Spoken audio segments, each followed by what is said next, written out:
Ayan, so hello guys, nandito na naman tayo sa kitchen ni Uncle, no? So naka-ready na yung aking mga gagawin ngayon para sa aming lunch. So ito nga yung aking mga recado para sa aking lulutuing bagong recipe.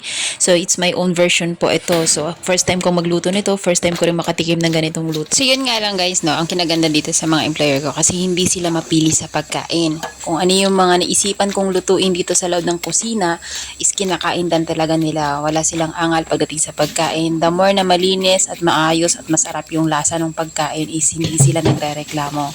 So, syempre, napakabait ng aking employer. So, yun yung masasabi ko.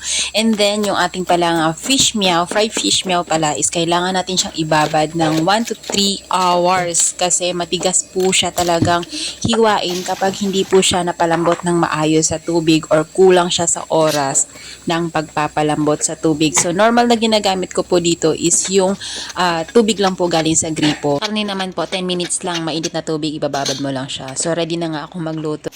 So guys, nagpakulo na rin ako ng tubig kanina. Nung pagkakulo nga, pinagsama-sama ko na nga yung palalambutin nating mga rekado natin, yung mga sangkap natin sa ating soup. Yan. So, pagsama-samahin lang natin siya, tapos wait lang natin siya mamaya hanggang sa lumambot at kumulo po siya. So, titimplahan na rin natin ng paminta, soy sauce. Yan. So, literal na panimpla po yan dito. At syempre, may suka. Naglagay ako ng suka. Kasi ito po yung hilig ni Uncle dito. Pagka magagawa tayo ng soup is lalagyan pa tayo ng konting suka. Syempre, may asin din tayo guys. So, yun na nga guys. Pagkatapos ating pagsamasamahin lahat ng mga sangkap ng ating soup ngayon is syempre, maglilinis muna tayo ng ating pwesto habang inaantay nating lumambot yung ating mga rekado. So, ayan nga. Busy-busy talaga ako today. Marami akong ginagawa. Kaya nga ito, ikot-ikot muna ako dito sa loob ng bahay kung ano pa yung pwede kong magawa para lang matapos natin ng maaga at makapagyakapan tayo ng maaga doon. Actually, yung pagsingit-singit ko talaga sa pagyakap lang din ng mga pumapasok din doon sa bahay ko, no?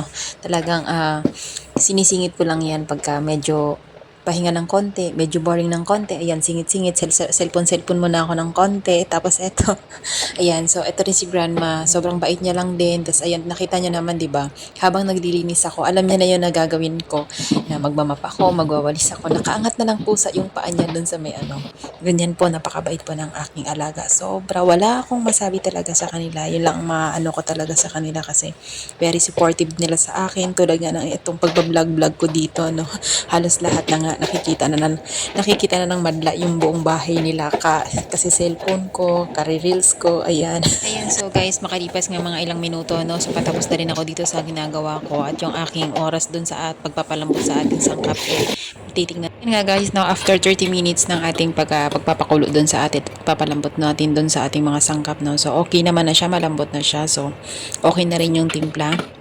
Yan, halu-haluin lang natin ng konti. So, ayan na po yung itsura niya, oh guys. So, dinagdagan ko ng konting tubig kasi medyo na ubos yung tubig doon. Kapag ako na 30 minutes ba naman, hindi pa inabot. So, 30 minutes naman ang ginawa ko sa kanya para naman makakain ng maayos yung aking grandma kasi need niya talaga na malambot yung kanyang mga kinakain. So, ito na nga, inilagay na nga natin yung sotanghon at saka yung repolyo. Ito yung last touch natin sa paglagay. Tapos, ito, yan, takpan lang natin tapos off natin yung apoy. Antayin natin ng mga ilang minuto pa para lang lumambot yung ating Huwag nyo na bubuhayin yung apoy kasi para hindi malabsak yung ating sotanghon. 5 minutes lang po, balikan nyo na yung inyong niluluto. So, after 5 minutes nga po, ito natin, check na natin. Ayan. So, ayan na nga guys, luto na yung ating sotanghon. Kaya okay na yan siya. Ready na ang ating fried fish meow sotanghon pork soup. Ayan guys. O, diba? Yummy.